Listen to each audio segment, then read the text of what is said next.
Mas, enfim, eu estava dizendo que o Brasil viveu grandes manifestações em grandes momentos de sua história. Não somos um país marcado por grandes manifestações de massa, elas são mais frequentes na história de alguns países, mas nós não estamos fora do mapa estatístico dessa mobilização popular espontânea em torno de determinadas bandeiras. A mais recente sequência dessas manifestações, as mais gerais, eu diria que foram em 2013, mas também durante o impeachment, de um lado e de outro da discussão do impeachment, também vimos manifestações que reuniram centenas de milhares de pessoas. E o povo é muito sábio para perceber e decidir quando o assunto, o tema que está em discussão, mexe de fato com aquilo que ele entende ser o seu futuro, o futuro do país. E eu pergunto para você que está acompanhando esse assunto hoje pela imprensa, pelas redes sociais, onde é que você está? O que você vai fazer hoje? A maior mobilização popular hoje nos maiores centros urbanos do país não está voltada para Porto Alegre, está voltada para a febre amarela. A maior concentração humana hoje, se você somar per capita, está nas filas dos postos de saúde, esperando por uma vacina que existe desde o início do século passado e que já no 18º ano deste século não chega às pessoas com a agilidade que deveria chegar. É bem verdade que está havendo uma correria aos postos, parte dela desnecessária, mas também é verdade que desde meados do ano passado, nós estamos em vários estados brasileiros registrando a volta da febre amarela, uma doença de mais de um século, bem mais de um século, com a qual estamos lidando como se estivéssemos ainda estacionados no início do século XX e que o Estado não teve uma resposta à altura, ainda que tenha perdido isso no campo da comunicação. Mas o fato é que o Estado não respondeu à altura, e tanto não respondeu à altura que a grande concentração popular hoje você mede nas portas dos postos de saúde. As capitais estão com massa na rua pedindo a condenação ou a absolvição de Lula. Quem é que está nas ruas objetivamente hoje? São os mesmos de sempre, de um lado e de outro da briga. As militâncias, as caravanas, as camisas uniformes, os sindicatos com a sua rapaziada, os grupos mais radicais com a sua rapaziada. Nós não temos hoje um fato que esteja decidindo, na percepção da própria população, nada que seja tão determinante assim para o nosso futuro. O que este fato de hoje agrega é um ponto na novela que nós estamos vivendo já há muito tempo, e eu diria mais concentradamente nos últimos 4 anos, que é a novela de um país pautado pela agenda dos políticos e daquilo que eles produziram.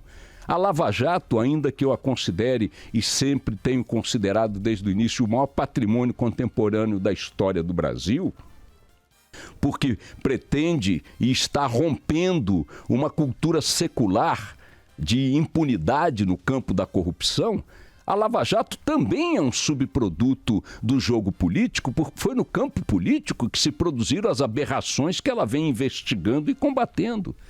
Então, ainda que ela seja um ponto positivo nessa discussão dentro do caldeirão das coisas da política, ela também é um produto, um ingrediente da feijoada política. E a feijoada política também no dia de hoje, mais uma vez, e a população cuidando das próprias prioridades hoje demonstra isso, ela é mais uma demonstração de que a política continua sendo o assunto do país, do ponto de vista daqueles que têm a responsabilidade de administrá-lo.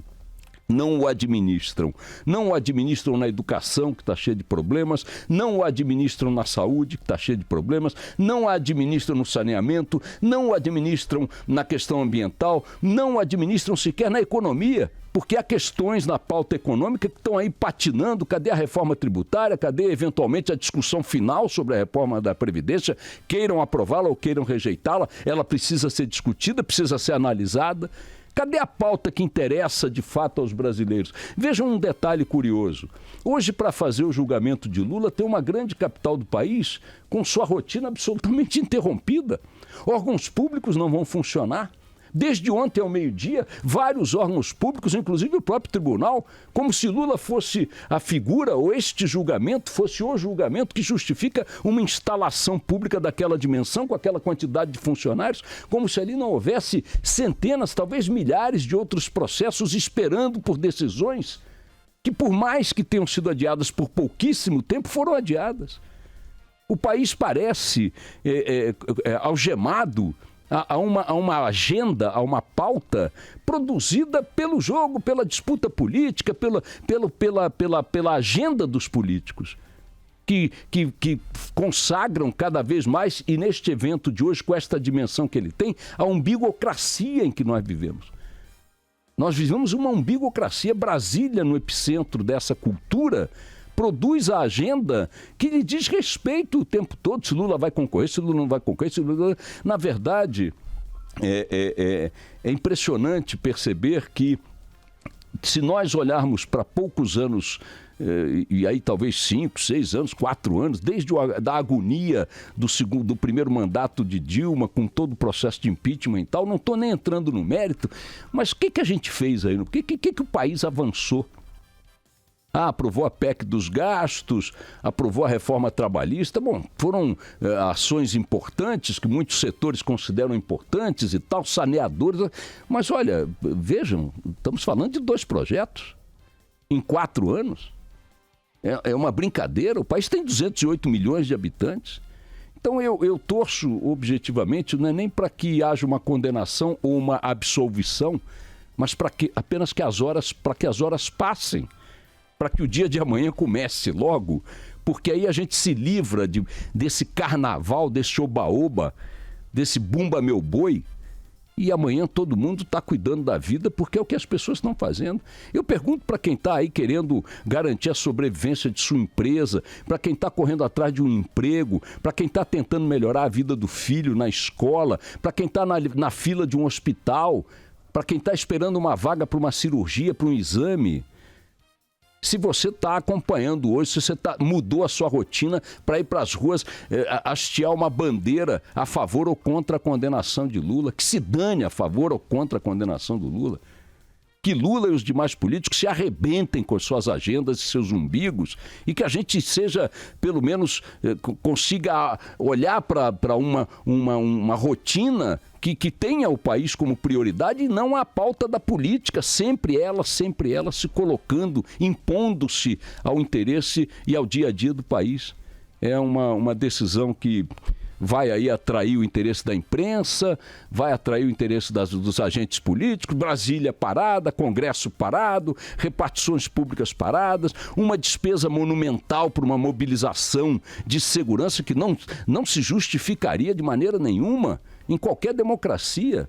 Você podia ter ali uma coisinha, um cuidadinho ou outro, botar mais uma patrulhinha na porta e tal. Não, você tem um aparato como se tivéssemos uma invasão marciana na iminência de acontecer em Porto Alegre. Forças federais, a inteligência do Exército, helicópteros, atiradores de elite. Atiradores de elite posicionados em torno de um tribunal que vai cumprir a sua obrigação de julgar uma etapa processual que não terminará, que de resto não terminará. É o anticlímax total. Parece que nós estamos levando Tiradentes para a forca. Parece que nós estamos decidindo se Patrício Lumumba vai ser assassinado ou não, se Martin Luther King vai ser assassinado ou não, se Mandela vai ser preso ou não. Ora, pelo amor de Deus, estamos decidindo ali se um político metido em muitas suspeitas, como tantos outros de seus adversários, vai responder por elas numa etapa processual ou noutra, com prisão ou não, com condenação ou não, e pronto, e chega. E chega. O Brasil está desesperado, enlouquecido, para poder virar essa página infernal em que estamos enfiados já há algum tempo, eu diria mais concentradamente, desde a vitória de Dilma Rousseff para seu segundo mandato, com o caos econômico que se produziu e o que dele resultou, incluindo impeachment, governo Temer e tudo que vocês queiram imaginar. O país patinando.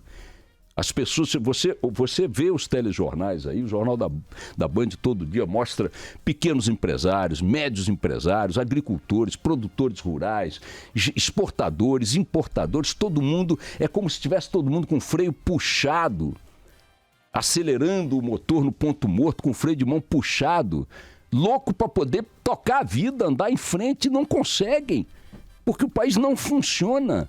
O país não anda, o Congresso não decide, a justiça só fica em torno. É um inferno, essas coisas têm que terminar, tem que chegar a um desfecho.